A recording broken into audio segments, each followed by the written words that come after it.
el lema 5 aquí nos dice que sea A que pertenece a las matrices de tamaño m por n, una matriz tal que A multiplicado por el vector x sea igual a el neutro aditivo de R a la m para todo x que pertenece a R a la n.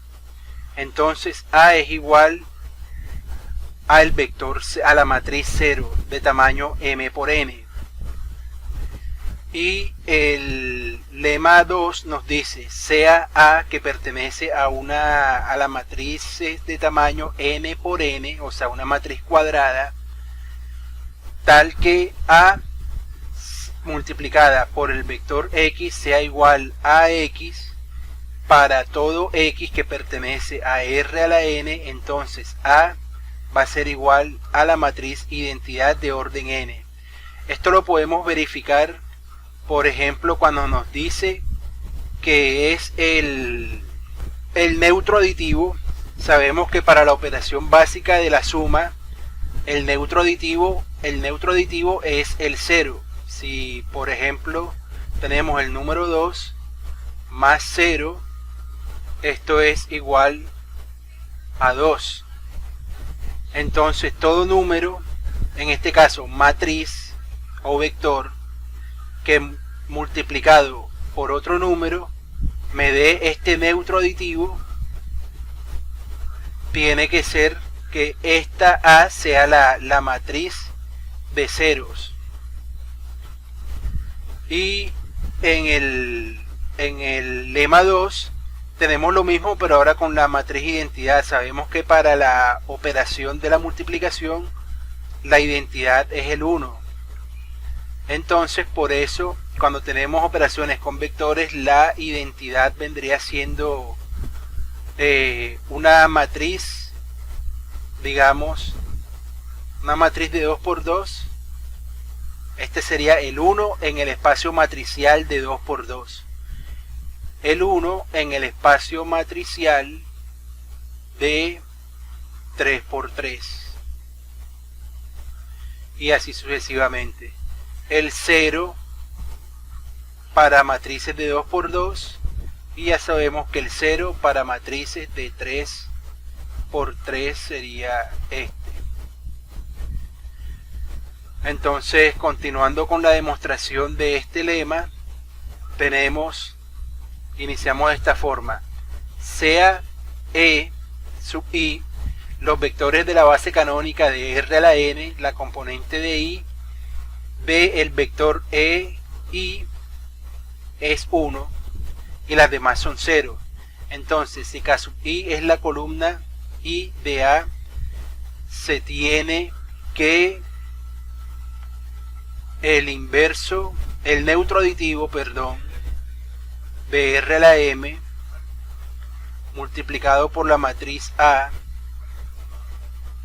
va a ser igual a la matriz A multiplicada por el vector E sub i, que este pertenece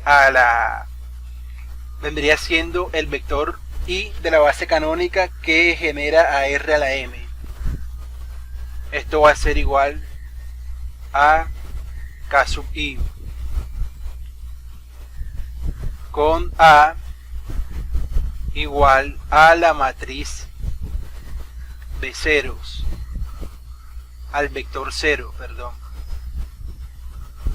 Entonces, A que multiplica al vector x es igual a x.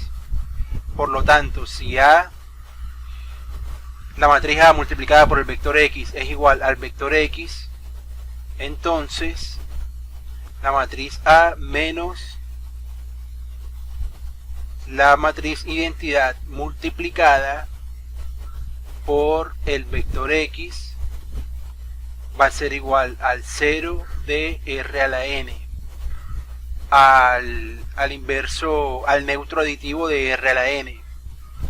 Entonces, si suponemos que la base B1 está constituida por los vectores E1, E2 indefinidamente hasta en, y la base ordenada B2 está constituida por F1, F2, indefinidamente hasta Fn.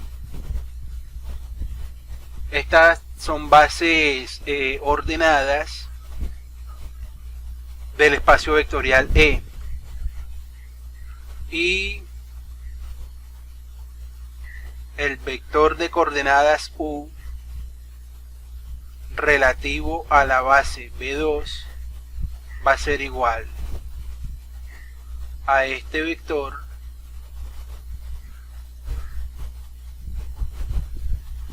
forma F sub 1 va a ser igual a sub 1 por el vector 1 más A sub 2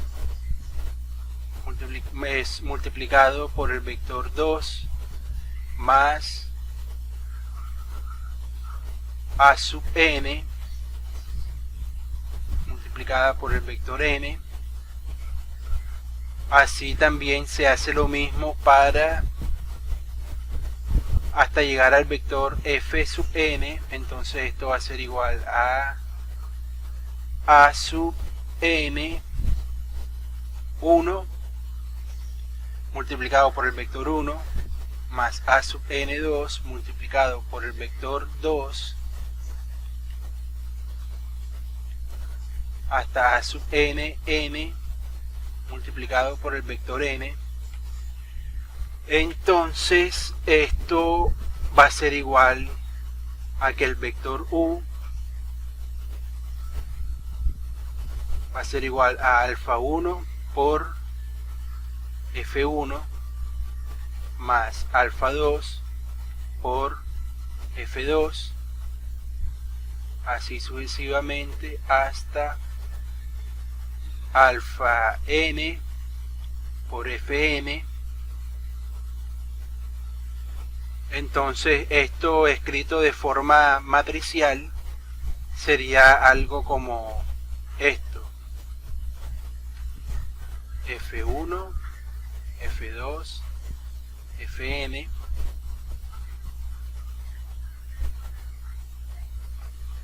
extendiéndolo hasta el vector n, hasta la componente n de esta matriz, el renglón n.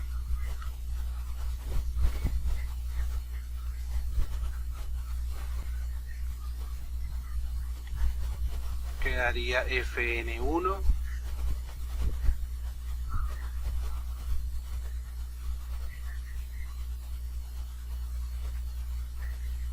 fn2 fnn, esto multiplicado por alfa 1, alfa 2 y así sucesivamente hasta alfa n. Bueno, ahora el teorema 5.13 nos dice: sean B1 y B2 dos bases ordenadas cuyos componentes son, para B1 los vectores E sub i, y para B2 los vectores F sub i. Estas dos bases pertenecen a un mismo espacio vectorial, y sean A sub ij, que pertenece a los reales escalares tales que la combinación lineal entre estos escalares y la base B1 nos dé cada coeficiente de la base F1. De esta forma nos queda como un sistema de ecuaciones. Entonces P va a ser la matriz de coeficientes, pero teniendo en cuenta esto: aquí tenemos A11, A12, A11, A12. O sea, sería como viendo el renglón en el que se está el renglón, más bien columna, en el que esté la transformación respecto al vector 1 de la base 1. Aquí con respecto a la base 2 sería la segunda fila, y con respecto a la base 3 sería a la columna M sería aquí la columna N. Entonces, la matriz P es invertible, y para todo U que pertenece al espacio vectorial E se tiene que el vector de coordenadas U relativo a la base 1 va a ser igual a P, que es esta matriz, por el vector de coordenadas relativo a la base 2. Y el vector de coordenadas relativo a la base 2 va a ser igual a la multiplicación entre la inversa de la matriz P y el vector coordenado relativo a la base 1. Por esto, a raíz de esto vienen las definiciones siguientes, que nos dice entonces que a la matriz P se le dice cambio de base de la base 2 a la base 1, por lo que ya había dicho. Si multiplicamos el vector relativo a la base B2 por la matriz P, vamos a pasar a la base 1, estaríamos haciendo un cambio de base. Y respecto a la matriz inversa multiplicada con el vector relativo a la base 1, llegamos hasta la base 2. Entonces aquí se llevaría a cabo el cambio de base. Bueno, ahora el ejemplo 5.30 nos dice que sean E1 y E2, F1 y F2, y la base 1 está dada por los vectores E1 y E2, y la base 2 está dada por F1 y F2. Entonces podemos hacer la combinación lineal y escribimos F1 en términos de los vectores E1 y E2, F1 y F2 respectivamente. Entonces F1 va a ser igual a 1 por E1 más 1 por E2, y F2 va a ser igual a menos 1 por E1 más 0 por E2. Entonces, como se había dicho en el teorema, el vector P estaría dado de esta forma por las columnas, el vector P.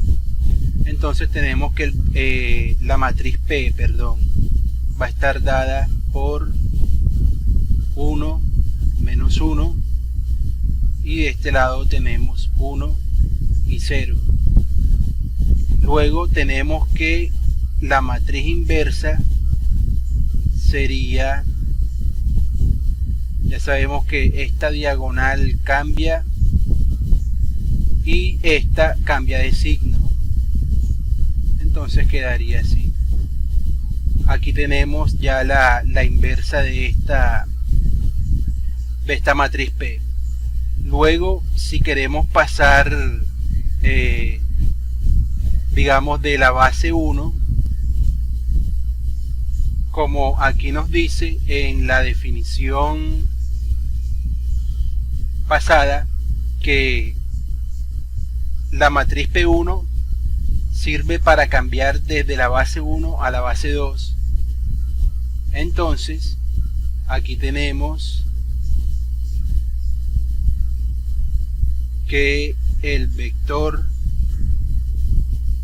relativo a la base 2 va a ser igual a P1 por el vector P-1, por el vector relativo a la base 1, tal cual como lo dice aquí. Entonces, si suponemos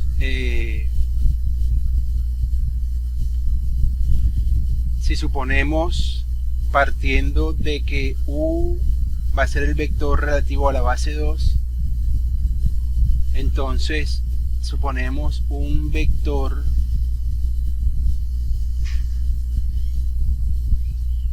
(4,3) relativo a la base 2. Esto va a ser igual a la matriz inversa, que sería esta matriz,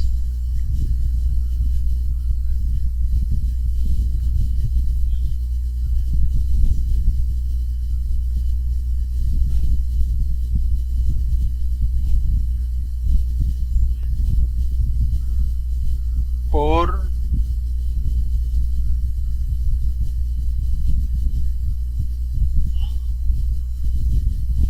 aquí. Entonces, el vector relativo a la base 2 va a ser esta transformación lineal. Tenemos 0 por 4, que es 0, 1 por 3, que es 3,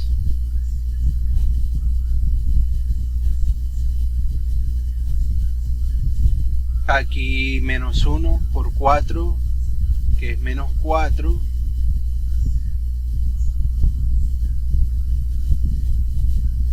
por 3. Entonces esto sería igual a 3 menos 1, y de esta forma se puede escribir esto en función de F1 y F2. 4,3 va a ser igual a 3 por F1 menos F2. No olvides darnos like y suscribirte a nuestro canal. Es la mejor forma de apoyarnos. Hasta la vista, amigos.